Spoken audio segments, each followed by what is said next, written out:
Pak Menteri yang berhubungan yang saya banggakan, dan para dirjen, Pak Ketua dan seluruh anggota Komisi 5. Saya concern pada PNBP, Pak Menteri. Kita sudah banyak rapat dengan Menteri Perhubungan.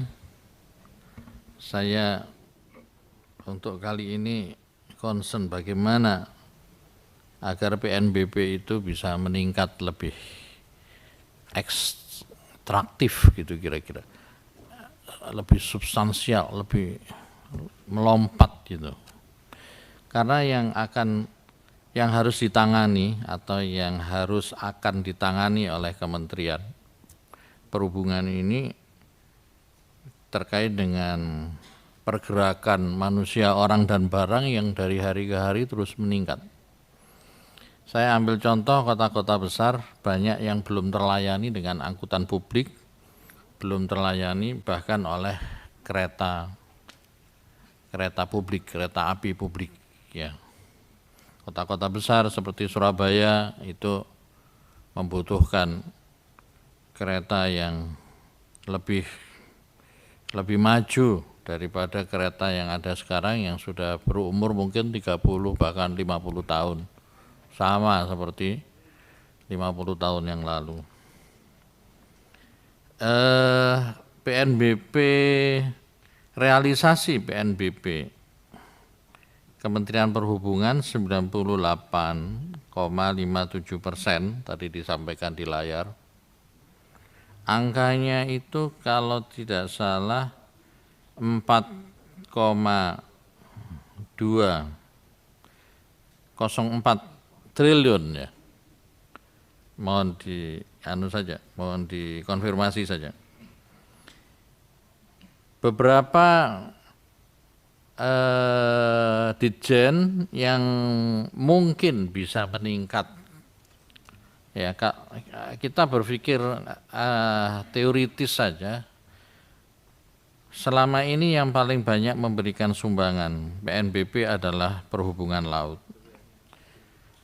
Yang lain menurut saya dengan dibangunnya terminal-terminal kelas A yang sekarang banyak, dan ini ada daftar yang mau diresmikan, menurut saya itu bisa didorong untuk bisa memberikan PNBP yang lebih untuk perhubungan darat. Beberapa terminal mungkin bisa menjadikan fasilitas yang dibangunnya untuk kebutuhan ekonomi, untuk event-event ekonomi.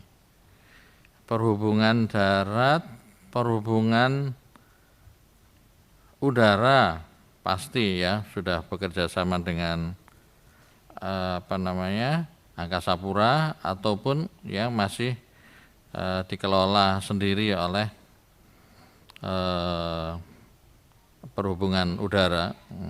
Itu juga sangat memungkinkan untuk bisa mendapat PNBP yang lebih. Perhubungan KA, Ditjen KA sangat mungkin. Ya. Kalau tadi saya cerita tentang perhubungan laut di mana banyak lahan-lahan dari pelabuhan itu dimanfaatkan oleh swasta. Untuk perhubungan untuk kereta api saya kira lebih banyak lagi yang dikelola oleh swasta, dikerjasamakan oleh swasta. Saya kira PNBP untuk Ditjen KA ini bisa ditingkatkan agar bisa digunakan untuk membangun kereta-kereta perkotaan. Ya, jadi menurut saya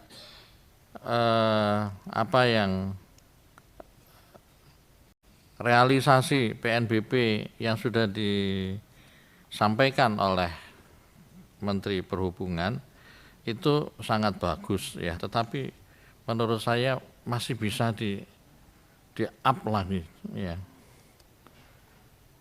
Tidak tahu dengan cara apa, apakah dengan kan ada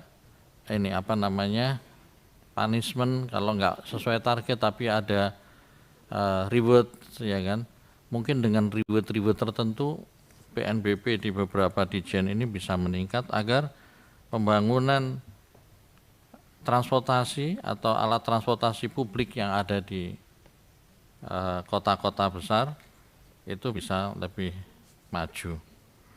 Saya sangat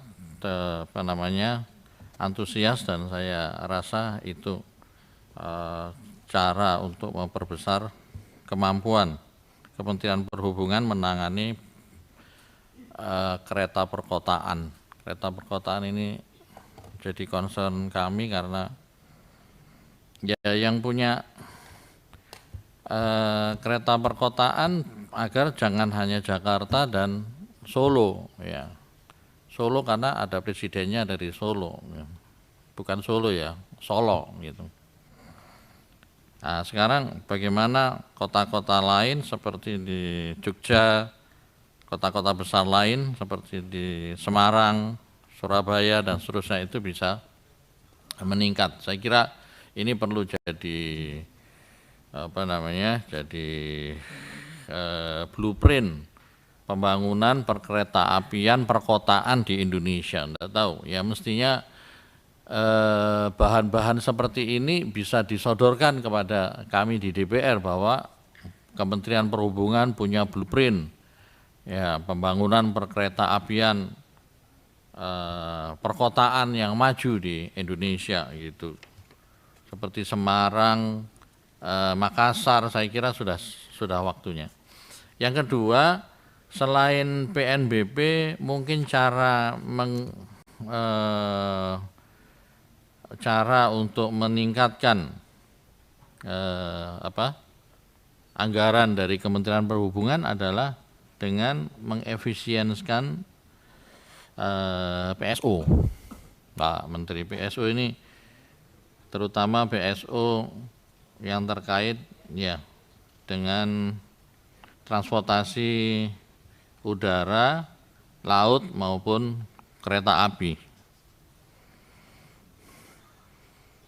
Saya belum punya ide untuk PSO, tetapi di kereta api itu kita sudah lama bicara tentang AIMO dan TAC. AIMO dan TAC ini sampai sekarang kan tidak ada kelanjutannya.